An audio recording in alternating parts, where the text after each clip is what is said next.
வெண்ணிலா, ஒரு நிமிஷம். நான் உங்ககிட்ட கொஞ்சம் பேசணும்.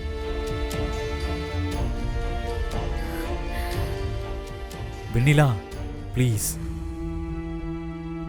நான் சொல்றத கொஞ்சம் கேளு. ஒரு 2 மினிட்ஸ் உங்ககிட்ட பேசணும். அதான் நேத்து நைட்டே நிறைய பேசிட்டீங்களே, இன்னும் என்ன வரும் பேசணும்? நீங்க நினைச்சா வந்து பேசுறதுக்கும் வேண்டானா தூக்கி எறியறதுக்கும் நான் ஒன்னும் பொம்மை இல்லைங்க, உணர்ச்சி உள்ள பொண்ணு. நான் போறேங்க. வெண்ணிலா, நில்லு. நான் அப்படி பேசுனது தப்புதான். ஆனா நான் வேணும்னு அப்படி பேசல. என் சூழ்நிலை கொஞ்சம் புரிஞ்சுக்கோ.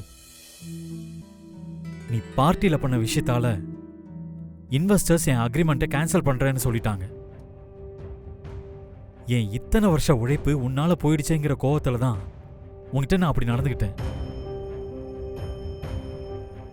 ஆனா இப்பதான் இன்வெஸ்டர் கால் பண்ணி என்கிட்ட பேசினாரு.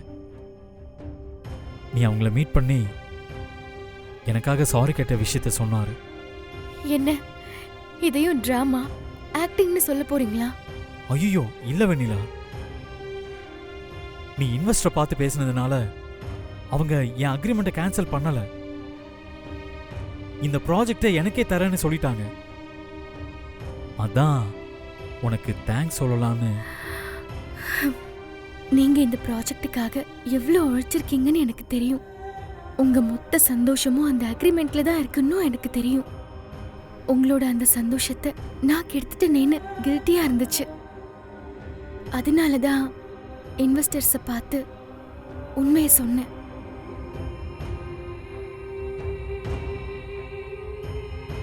என்ன சொன்னீங்க? உங்க வாழ்க்கைய நான் நாசமாக்கிட்டேனா? எப்போ உங்க மனைவியா நீங்க கட்டின தாலியை நான் ஏத்துக்கிட்டேனோ அப்போல இருந்து உங்களுக்காக மட்டும்தான் நான் வாழறேன். உங்க சந்தோஷத்தை மட்டும்தான் பெருசா பாக்குறேன்.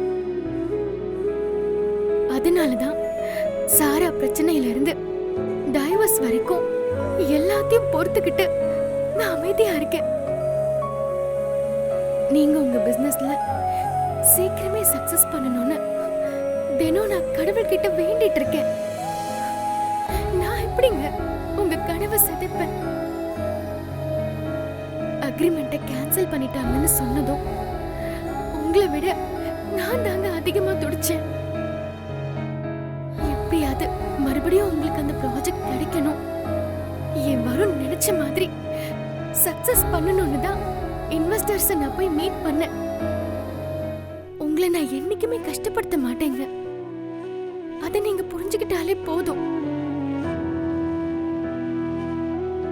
சாரி வெண்ணிலா, நான் ஏதோ டென்ஷன்ல அப்படி பேசிட்டேன். ஒன்னும் வேண்டாம் சாமி, நீங்க நிறைய சொல்லிட்டீங்க. இனிமேல எதுவும் சொல்ல வேண்டாம். என்னை ஏன் பாட்டுக்கு விட்டுருங்க.